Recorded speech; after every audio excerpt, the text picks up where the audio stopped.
अंगना में होला हवनिया सखी सवे गावा भजनिया हो।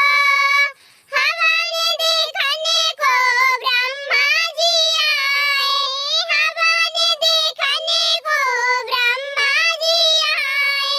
संगे में सरस्वती मैया सखी सवे गावा भजनिया हो।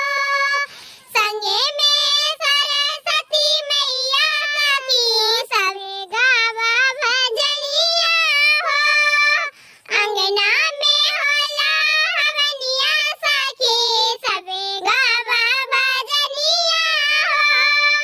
अंगना में होला हवनिया सखी सवे गावा भजनिया हो। शंकर हवन देखने को शंकर जी आए, हवन देखने को शंकर जी आए। संगे में गौरा मैया सखी सवे गावा भजनिया हो। अंगना